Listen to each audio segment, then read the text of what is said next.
Selamat pagi pemirsa, apa kabar Anda? Hari ini kita kembali berjumpa dalam program TVR 09. Bersama saya Dadi Ramadan dan juga rekan saya. Saya Zul Bar, dalam 30 menit ke depan kami akan sajikan kepada Anda sejumlah berita nasional, khususnya dari sudut pandang DPR RI sebagai referensi Anda dalam memahami dinamika politik, hukum, ekonomi, sosial, dan juga budaya di Indonesia. Dan pemirsa TVR Parlemen, inilah TVR 09. Selengkapnya.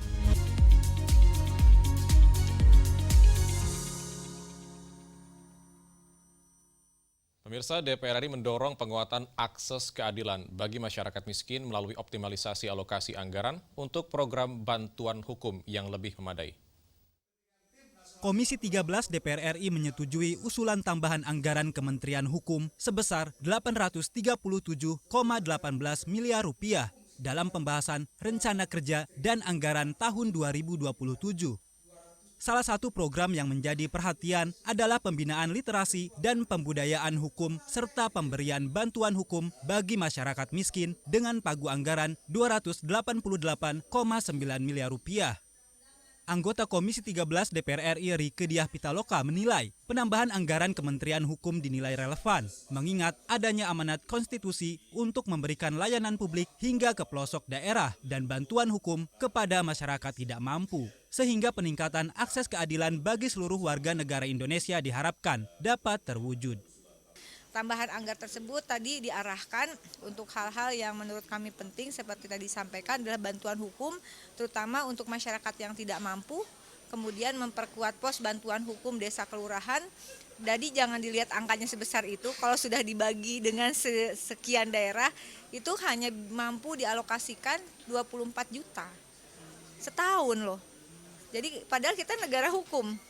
Dalam pandangan kami bahwa persoalan politik anggaran bagi Kementerian Hukum ini bukan hanya persoalan alokasi anggaran dan administrasinya begitu, tetapi ini sebagai bentuk kepastian hukum.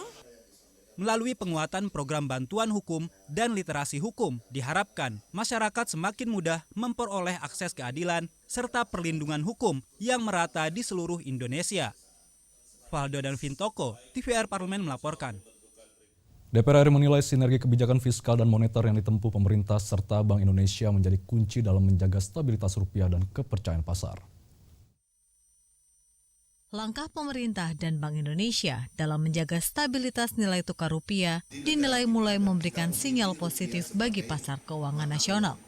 Komisi 11 DPR RI menilai koordinasi kebijakan fiskal dan moneter menjadi kunci untuk menjaga kepercayaan pasar di tengah dinamika ekonomi global. Anggota Komisi 11 DPR RI, Kamrus Samad menjelaskan, dari sisi moneter, Bank Indonesia menempuh langkah melalui penyesuaian BI rate dan optimalisasi instrumen sekuritas rupiah Bank Indonesia. Sementara dari sisi fiskal, pemerintah menjalankan kebijakan devisa hasil ekspor serta menyesuaikan imbal hasil surat berharga negara atau SBN.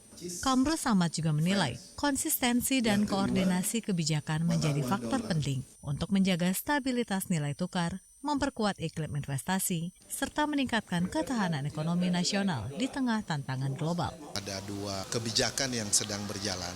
Pertama dari otoritas moneter dengan menaikkan BI rate dan sekaligus juga menaikkan imbal hasil dari SRBI.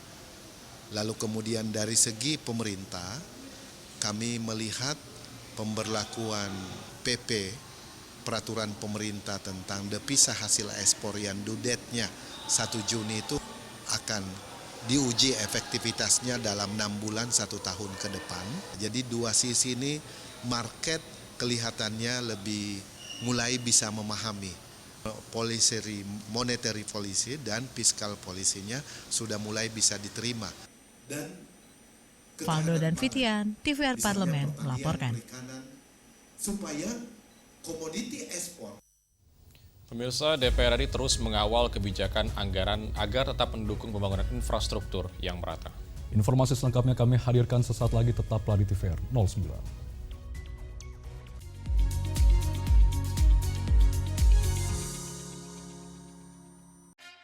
Yuk kita kenalan dengan anggota DPR RI periode tahun ini. Dari depan kursi. Di balik kursi. Gini, di balik kursi. Aku ingin menjadi sesuatu yang mungkin bisa kau rindu. Acap kahiji, rukun sakabehna. Itulah pokok nama. Semakin penasaran kan bagaimana kiprah karir politiknya? Hanya di TVR Parlemen.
Kehadiran mereka tidak hanya mewakili suara perempuan, tetapi juga membawa perspektif yang beragam serta pengalaman hidup yang unik ke dalam proses pembuatan kebijakan. Saksikan Perempuan Parlemen hanya di TVR Parlemen.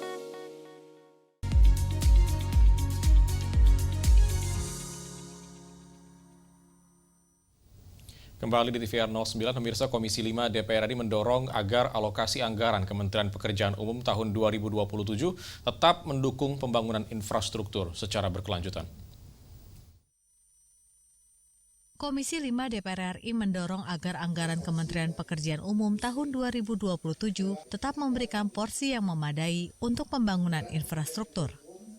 Di tengah besarnya arahan program prioritas pemerintah, DPR RI menilai keseimbangan anggaran menjadi penting agar pembangunan tetap berjalan optimal di seluruh Indonesia.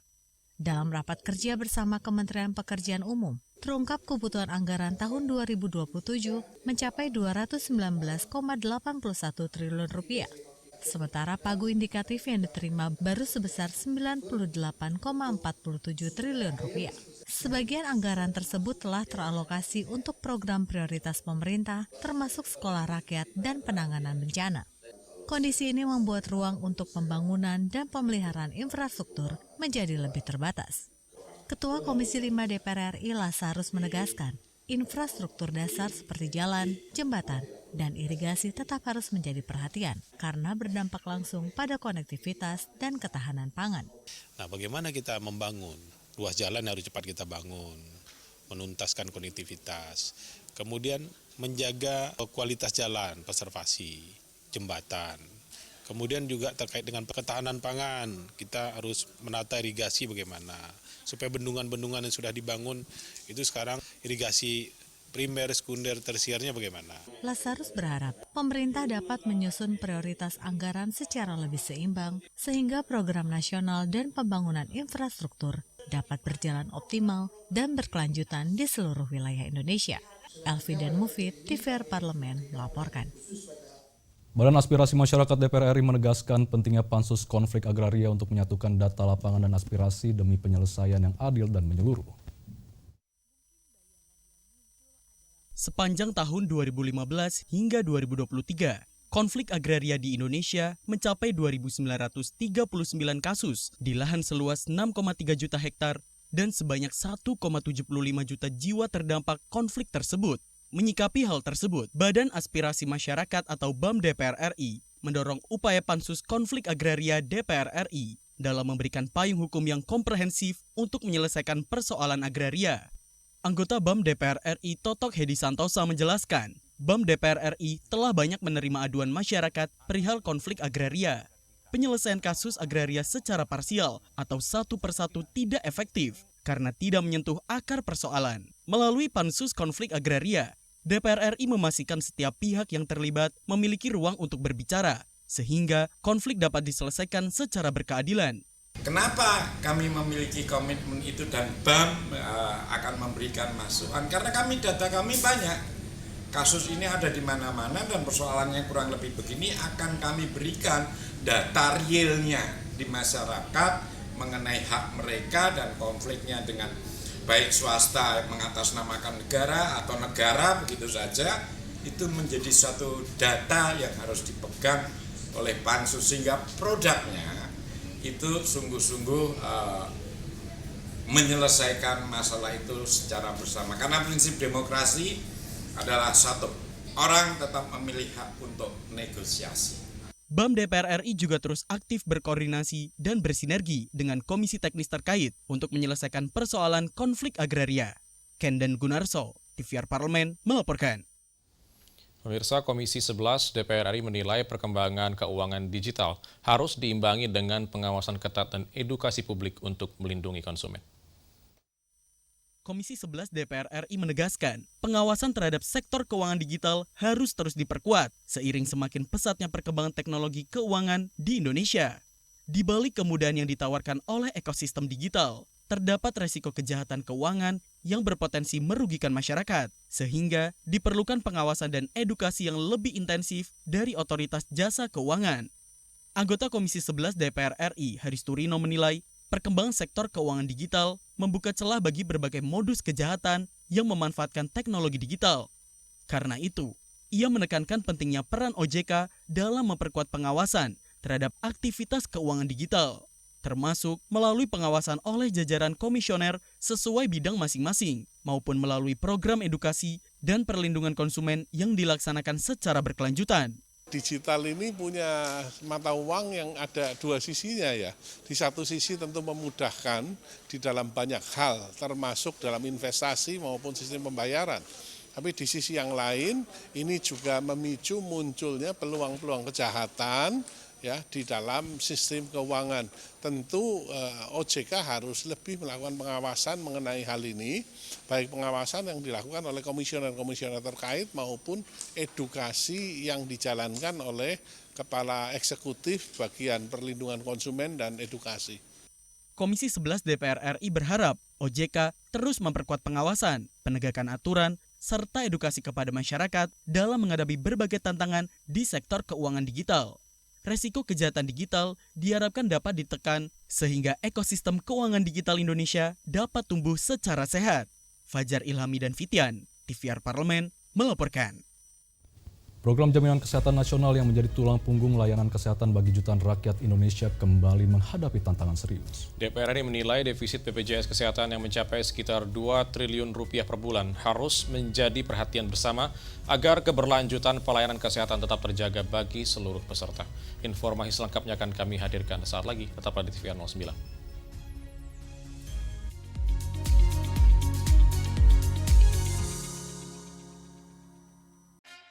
Yuk kita kenalan dengan anggota DPR RI periode tahun ini.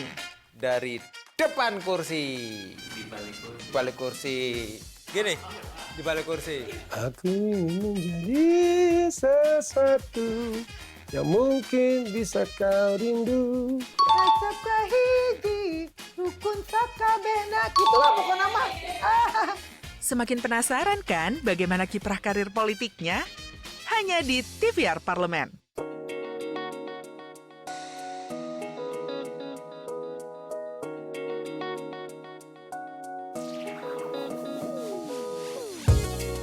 Kehadiran mereka tidak hanya mewakili suara perempuan, tetapi juga membawa perspektif yang beragam serta pengalaman hidup yang unik ke dalam proses pembuatan kebijakan.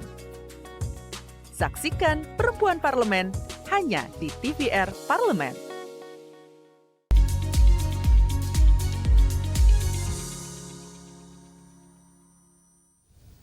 Pemirsa, DPR RI berpandangan bahwa solusi mendasar yang perlu dilakukan adalah menyeimbangkan kembali pendanaan JKN baik melalui peningkatan penerimaan maupun tambahan dukungan dari anggaran pendapatan dan belanja negara.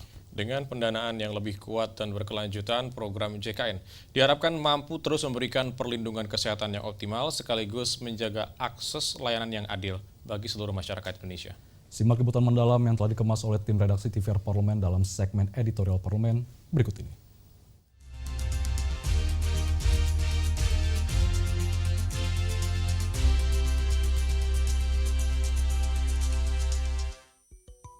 Program Jaminan Kesehatan Nasional atau JKN yang dikelola BPJS Kesehatan kembali menghadapi tekanan keuangan.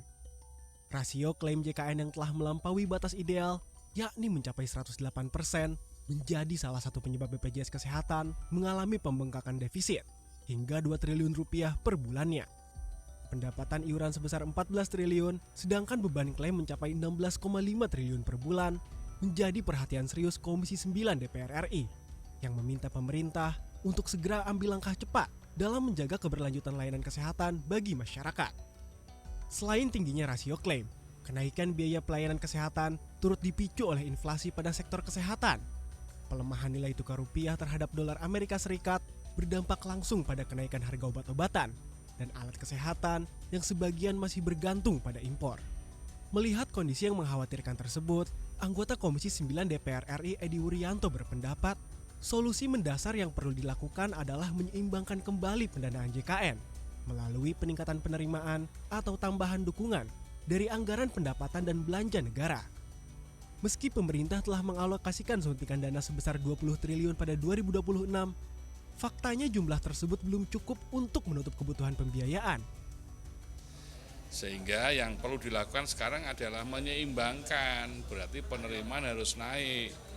Nah itu urusan Menkes harus mengkaji betul untuk JKN kita seimbang butuh dana berapa. Di 2026 kita sudah injeksi 20 triliun, tapi ternyata nggak cukup. Nah di 2027 saat kita nanti bahas anggaran, maka kalau defisitnya per bulan 2 triliun, berarti bisa kita hitung kan 2 triliun kali 12, 24, plus kemarin 20 triliun, ini sekarang naikannya 50 triliun lah. Tambahan APBN ya, 50 triliun itu kalau kemudian plus 49 triliun, berarti kebutuhan APBN untuk mensupport JKN sekitar 100 triliun.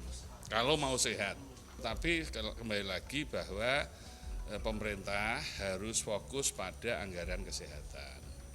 Anggaran kesehatan yang besar ini lebih ditujukan untuk mensupport PBI, penerima bantuan iuran. Karena orang miskin tanggung jawab negara.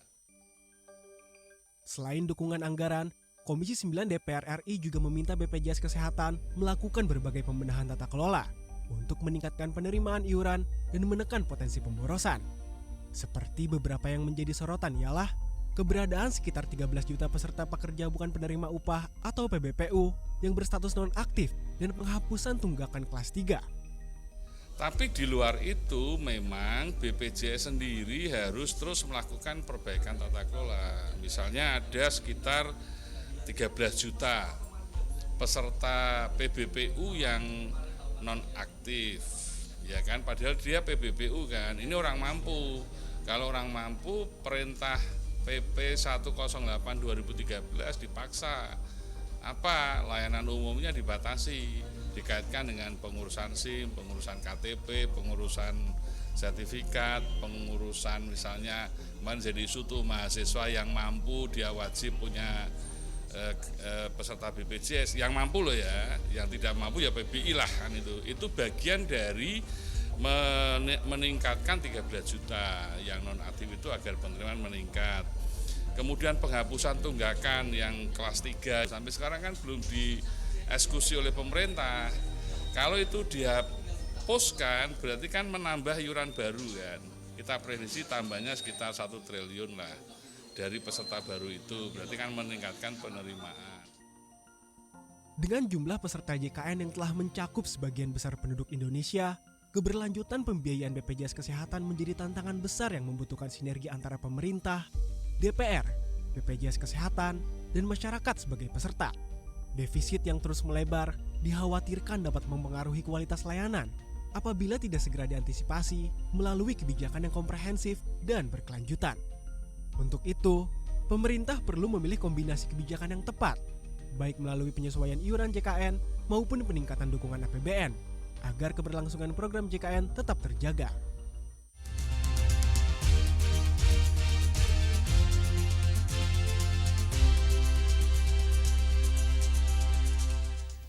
Pemirsa, percaya diri merupakan keterampilan penting yang dibutuhkan dalam kehidupan sehari-hari, baik dalam dunia kerja, pendidikan, maupun interaksi sosial. Tingkat kepercayaan diri seseorang dapat menentukan cara mereka berkomunikasi, mengambil keputusan, hingga menyampaikan gagasan di depan umum. Dan ada berbagai langkah praktis untuk meningkatkan percaya diri, seperti melatih public speaking, menetapkan tujuan, hingga membangun kebiasaan positif sehari-hari. Dan informasinya akan kami hadirkan saat lagi, tetaplah di TVR 09.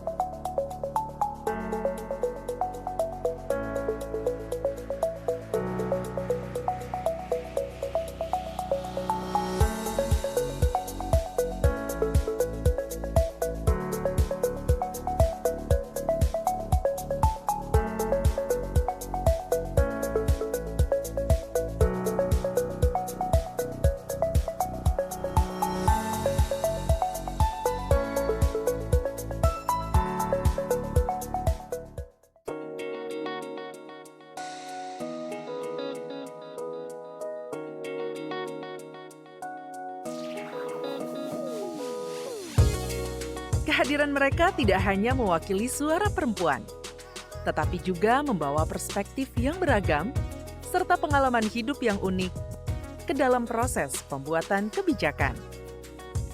Saksikan Perempuan Parlemen hanya di TVR Parlemen.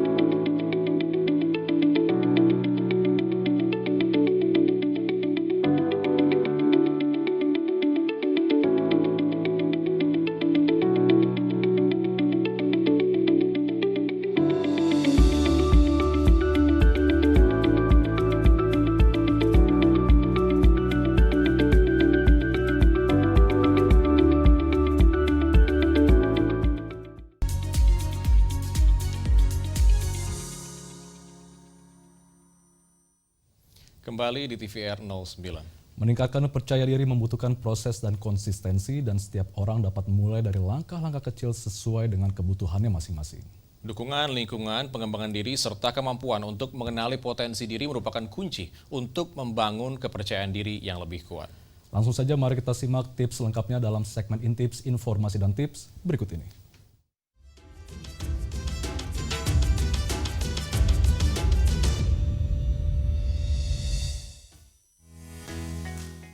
Setiap orang pasti pernah merasa tidak percaya diri, baik terhadap fisik, pencapaian, dan sebagainya. Itu hal yang sangat wajar. Tapi kabar baiknya, rasa tidak percaya diri bisa diatasi sedikit demi sedikit. Kepercayaan diri bukanlah soal kesempurnaan, melainkan tentang keberanian untuk mencoba meski dalam kondisi ragu. Jika kamu sedang berusaha melawan perasaan tidak percaya diri, ketidakpercayaan tersebut seringkali menjadi penghalang dalam mengembangkan potensi diri. Namun, dengan metode yang tepat, kita dapat belajar untuk memperkuat keyakinan dan kepercayaan pada kemampuan diri sendiri. Berikut beberapa tips untuk mengatasi rasa tidak percaya diri yang seringkali mengganggu, apalagi jika kamu akan presentasi atau ikut wawancara kerja. Kontak mata. Melakukan tatapan langsung ketika berkomunikasi memberi sinyal kepada orang lain bahwa kamu memiliki minat dan merasa santai. Pandangi mata lawan bicara sekitar 60% dari keseluruhan waktu dalam berdiskusi. Jika kamu merasa tatapan langsung terlalu menakutkan, mulailah dengan fokus pada titik yang berada di sekitar mata. Berdiri tegak. Orang yang memiliki rasa percaya diri umumnya terlihat berdiri atau duduk dengan punggung tegak, bahu terbuka, dan dada mengembang. Sikap tubuh ini tidak hanya memperlihatkan kepercayaan diri, tetapi juga memancarkan aura positif serta kesiapan dalam menghadapi segala tantangan. Berikut beberapa keuntungan dari menjaga postur tubuh yang baik antara lain, meningkatkan sirkulasi oksigen ke otak dan seluruh tubuh, mengurangi ketegangan pada otot serta nyeri, meningkatkan daya fokus dan konsentrasi, memberikan kesan yang lebih baik kepada orang-orang di sekitar. Hindari memasukkan tangan ke dalam saku. Sebisa mungkin jangan menyimpan tangan di dalam saku, terutama saat kamu merasa tanganmu bergetar. Kebiasaan ini malah memberi kesan bahwa kamu lebih gelisah dan kurang memiliki rasa percaya diri. Lebih baik letakkan tanganmu di luar saku untuk menunjukkan rasa percaya diri yang lebih. Senyum yang tulus dan ramah. Salah satu bahasa tubuh paling kuat yang menunjukkan kepercayaan diri, orang yang percaya diri tidak ragu untuk tersenyum, baik dalam situasi sosial maupun profesional. Senyum yang tulus tidak hanya membuat kamu terlihat lebih ramah dan mudah didekati, tetapi juga memancarkan energi positif yang dapat mempengaruhi orang-orang di sekitar kamu. Bicara perlahan dan jelas. Ketika merasa cemas, kamu mungkin ingin segera menyelesaikan percakapan. Namun, berucap dengan cepat dapat menunjukkan rasa khawatir. Ambil napas dalam-dalam, beri sedikit waktu jeda dan ucapkan kata-kata dengan jelas. Dengan berbicara secara perlahan, kamu memberikan kesempatan pada orang lain untuk menangkap dan memberi tanggapan. Suara yang tenang menggambarkan kepastian diri. Ini menunjukkan bahwa kamu tidak merasa ragu untuk diungkapkan. Itu dia beberapa tips dan informasi untuk kamu yang ingin terlihat lebih percaya diri. Ingat, proses membangun kepercayaan diri membutuhkan waktu. Jadi, nikmati setiap langkahnya. Selamat mencoba dan semoga berhasil.